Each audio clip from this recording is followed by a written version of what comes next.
Hello everyone, welcome back to another Tungsten Master class. Today we're going to be talking about backup and recovery. My name is Matthew Lang and I'm a VP of Customer Success for the Americas at Continuant. What are we going to cover in this session? Well, the first thing is how to develop a backup plan.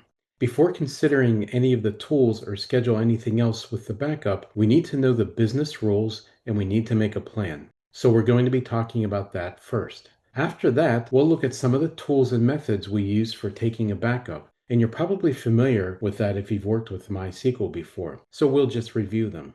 Then we're going to look at verifying that the backup contains the last binary log position and why we need this. It's important for replication and being able to add the node back later into the cluster. Then we'll look at restoring backups into the cluster. There is also a utility to provision a replica from an existing data source, whether it's another replica or even the primary. We'll look at that in detail in the next training session.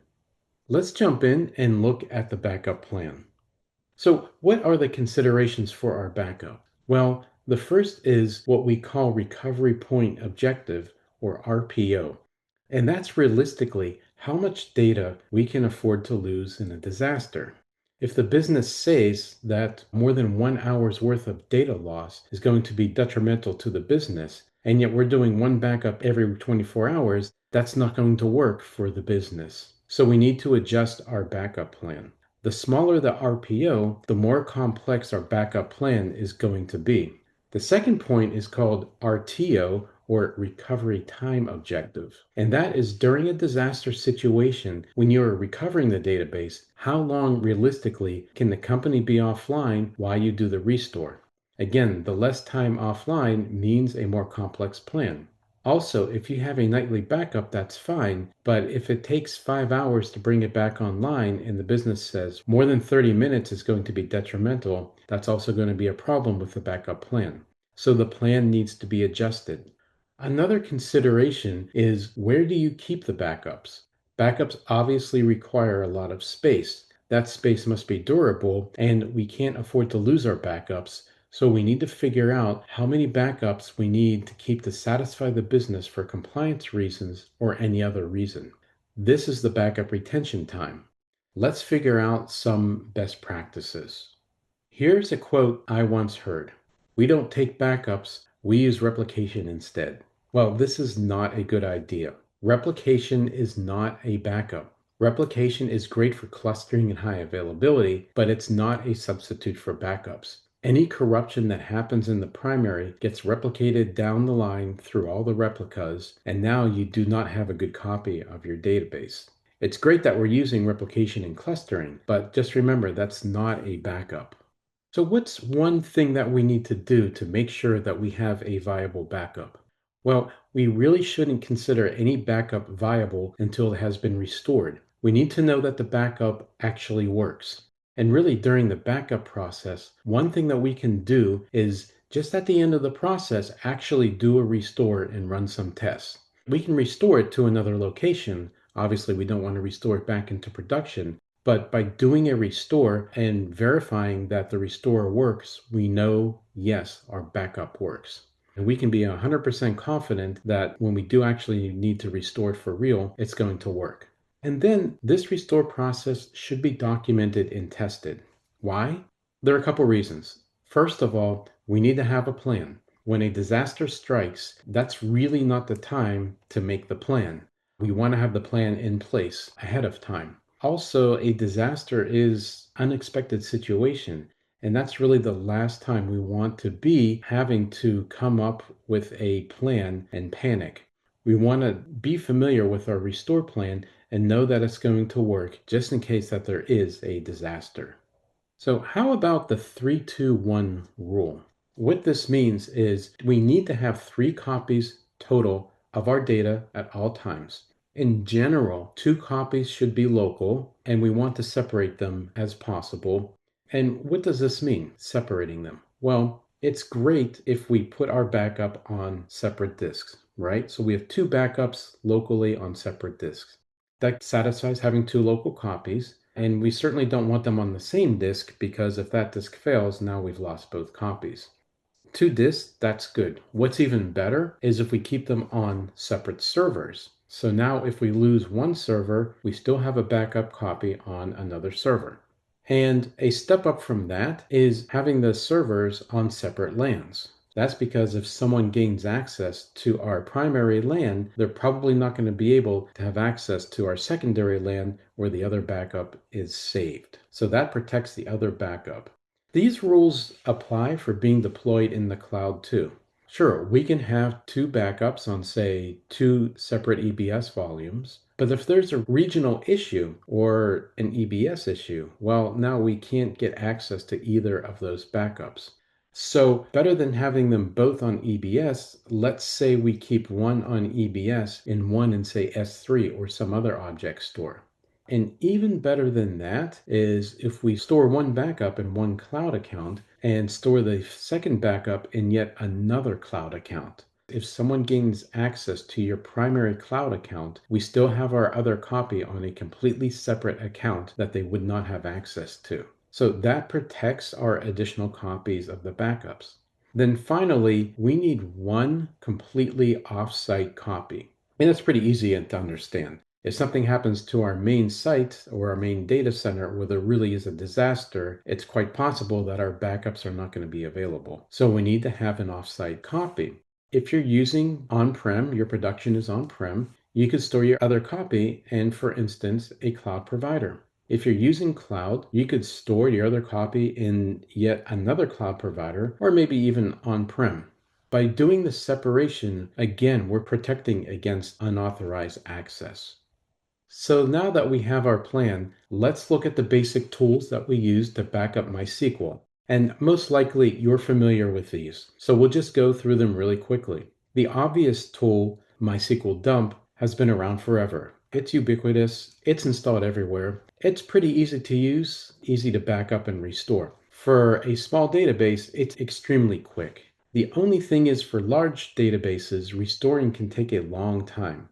And if you're backing up a server that's in use, it could lock the tables. So that might be a problem for your application. And it also does add quite a significant load to your MySQL server.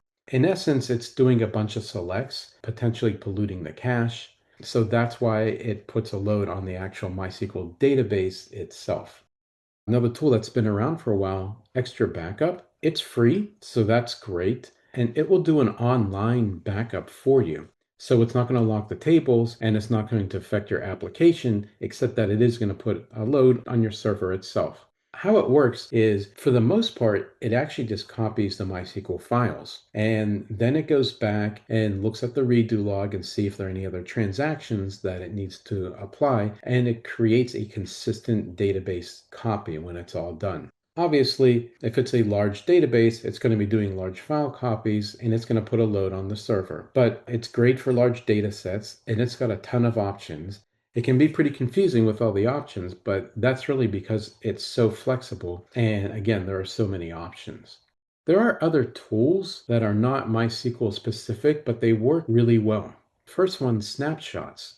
If you have a large data set, you can take a snapshot and really have maybe a second of database lock time. You take the snapshot and you're done. So that's really quick. To do this, you do need to have some knowledge or access to the OS or hardware level that the disk is sitting on. Once we actually take our snapshot, we need to back up that snapshot. A snapshot is, just like it sounds, it's a snapshot of the disk at that point in time. It's not a backup yet. We need to actually take that snapshot and back it up, but it's really convenient.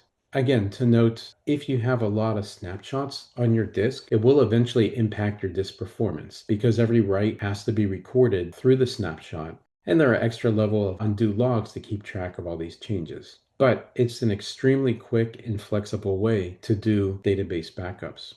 And another way that's really easy is just a plain file copy. You can use rsync, SCP. It's fast. If we can take our database down, we can just rsync the entire database to another server. We can maybe then zip it up and store it somewhere. So that's pretty convenient. For large data sets, it works well, except your database is going to be down. But if you're familiar with these tools, you can script them to your heart's content, And there are scripts already out there to help out with this. But again, the downside is we actually need to stop the database server to get a viable, consistent backup. Now let's actually look at taking and restoring backups at the cluster level. Tungsten clustering gives you tools to make backups easier. And this is optional. You don't have to use them. It's up to you. But if you want to, they are really convenient for helping managing your backups. And there are a couple cool things too that you can do with these tools. So if we go into cctrl and do data source, the name of the host, backup, it will back up that data source and it will store it into, by default, op continuant backups. You would typically back up a replica. That's one of the advantages of using a tungsten cluster, is that you can do these operations on replicas without touching the primary. So by not touching the primary, you're not putting any additional load on it. All your load is just on the secondaries. Also, too, if you wanted to use a locking backup, there's relatively low risk of doing that on the replica. You would not want to do that on the primary unless you specifically have a maintenance window where you can do that. It can use mysqldump, but it can also use xtrabackup if it's installed. When it takes the backup, it creates a properties file, which has information like the location of the backup, time and date, and a checksum. So this is a manual backup at the moment. We can automate this, and this is where we use another tool that's provided in the Tungsten cluster. The tool is called Cluster Backup. So what we can do is stick this line, for instance, into cron and have it run on each node.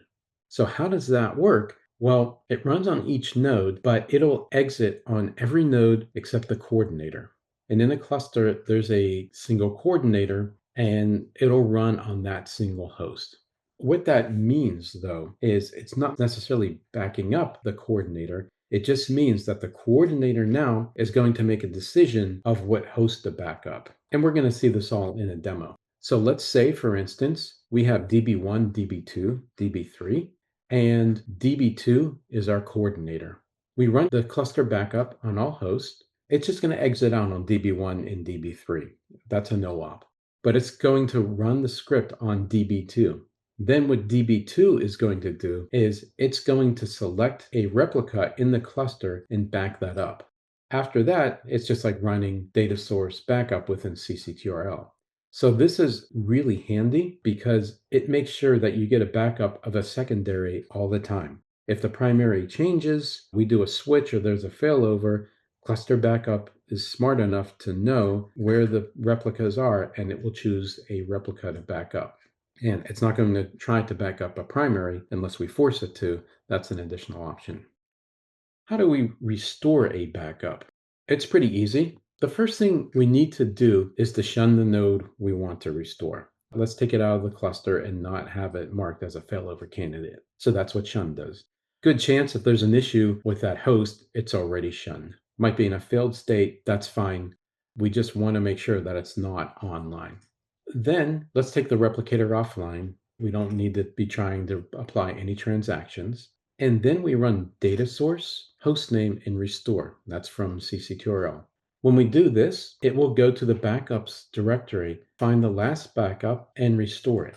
So this is a host-specific command, which means it'll look for backups local to that host. If we want, we can append a properties file to the restore command, and it will restore that particular backup. So if for some reason we want to, say, restore a backup from 2 days ago instead of last night's backup, we just specify the name of the properties file for that particular backup, and it will restore that backup. This is all included with tungsten clustering. It gives us a flexible way of taking backups and restoring them.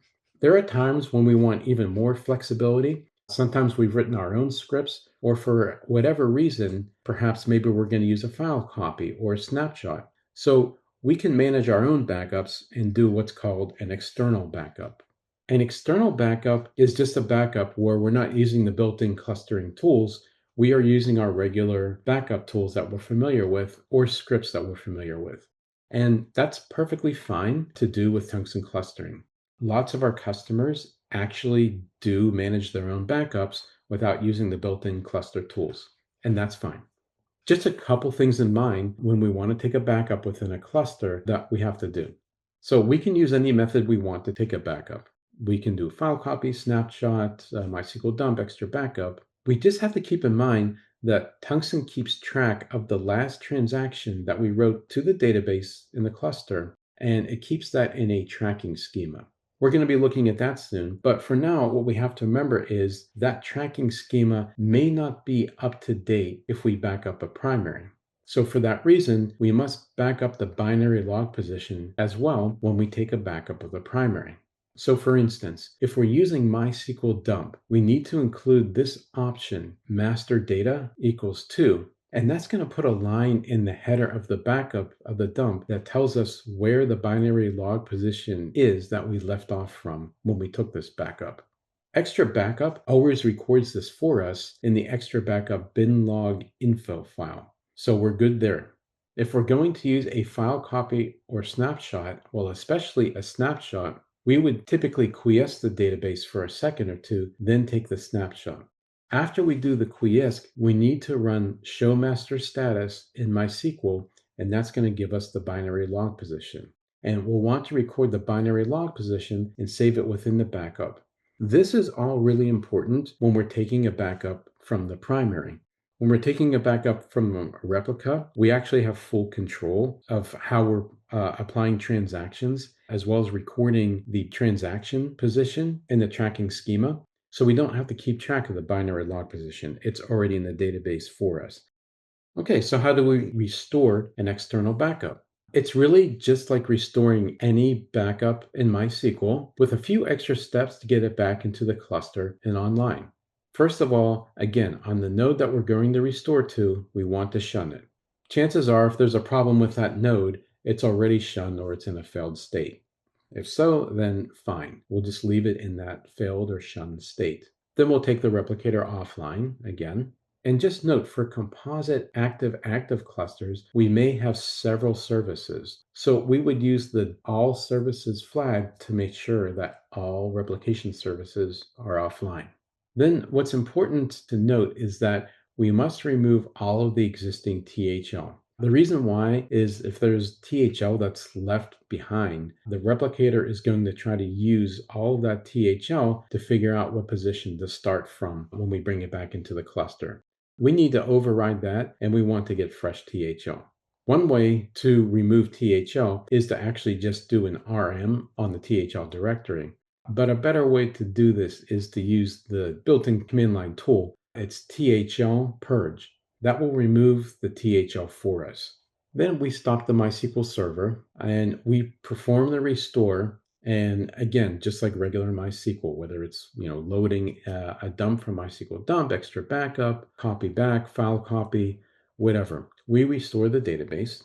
Now, if the backup was taken from a primary, there are some additional steps that we need to take, and that's where that log position comes in. So we're going to talk about that in a minute. Another important thing, though, is to make sure the file permissions and ownerships for the MySQL data files are correct.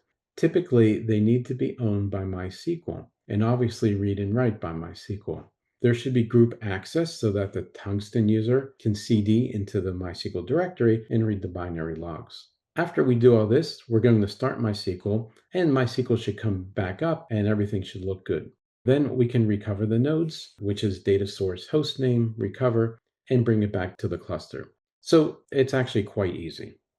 Now, what about restoring from a primary? First, let's look at the Tungsten tracking schema. Tungsten creates a tracking schema in MySQL in every MySQL database per service. This tracking schema contains a table called trep_commit_seqno. In this table, there is normally one record, but there could be multiple. Typically, though, it's just one. And the sequence number, or GTID, of the binary log positions are stored in this schema in this table. When we write to a replica, after every write within the transaction, we update this table with the transaction sequence number that we've just written, both the primary binary log position and the sequence number. Typically, if say we were backing up a replica and then we restored it onto another node, you may wonder, well, how does Tungsten know where to pick back up from? How does it know which sequence number to start applying? Well, the answer is in this table. It looks in this table and says, okay, this is the last transaction I've written. I know exactly where I need to start from when I come back online. Now, when we have a primary, the binary log position that we've backed up may actually be different than what's written in trep commit seekno. Sometimes it's actually a little ahead. So what then we need to do is we need to look at the values in trep commit seekno and compare that with the values that we backed up. Say with the master data equals to mysqldump or the xtrlog binlog info file. We want to compare the last binary log position that MySQL says it's written to versus what we have in our tracking schema. If those values are the same, perfect, no other action is needed. We can continue with our restore. But if they're different, we need to position the replicator because this means that what's in the tracking schema hasn't been updated and the tracking schema is behind. So we're going to have to update the tracking schema with the correct binary log position. Not only do we need the binary log position available, but we need the sequence number or global transaction ID for that position. When we have that, then finally, we're going to update the tracking schema with the new position and then bring it online. When we have a primary, the binary log position that we've backed up may actually be different than what's in trep commit seekno. That's the tracking schema that we update in the database. Sometimes it's actually a little behind. What we need to do in this case is look at the values in trep commit seekno and compare that with the values that we've backed up. We want to compare what's the last binary log position that MySQL says we've written to versus what we have in our tracking schema. If those values are the same, perfect, then no action is needed, and we can continue with our restore. But if they're different, we need to reposition the replicator because this means that what's in the tracking schema is behind. So we need to update the tracking schema with the correct binary log position. And not only do we need the binary log position, but we also need the global transaction ID or sequence number for that position. Once we have that, we update the tracking schema with the new position and then bring the replicator online.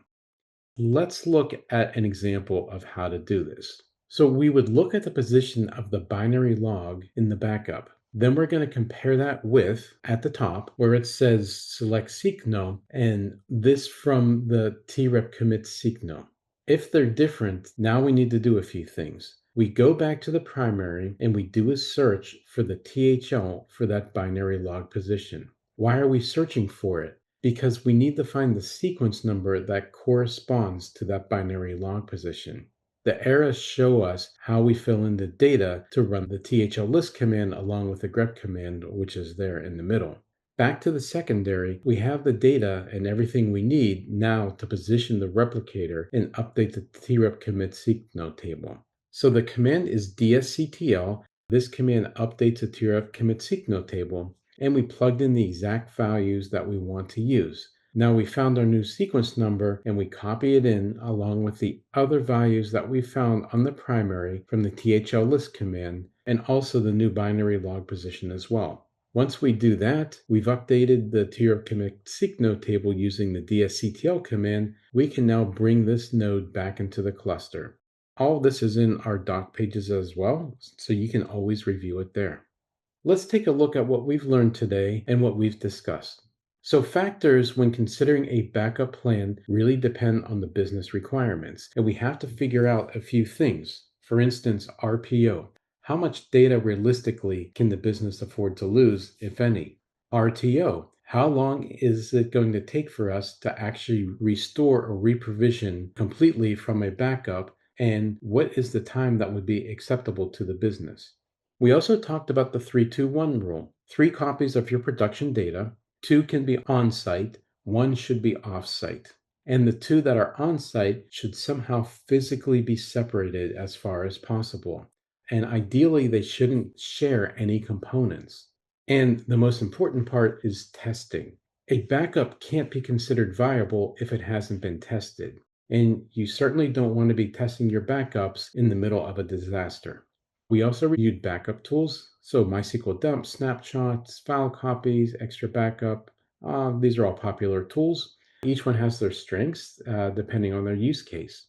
We saw how in a cluster we can do a backup and restore. We also took a look at external backups as well as restoring them. And again, that's just a regular backup that you would normally do on your own, and that works even in a cluster using existing tools, scripts, or whatever you'd like. Again, with Tungsten, that's perfectly fine. We also looked at what kinds of considerations we need to take when we are restoring from a backup that was taken from a primary. And namely, that's reviewing the binlog position and possibly setting the replicator position using the dsctl command.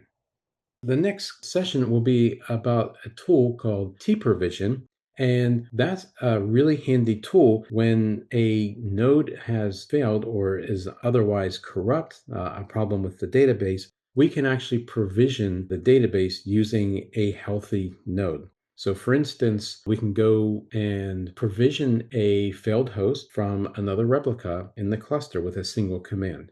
So, we're going to look at that in the next session. And that's pretty exciting. We've done a lot of work with that tool.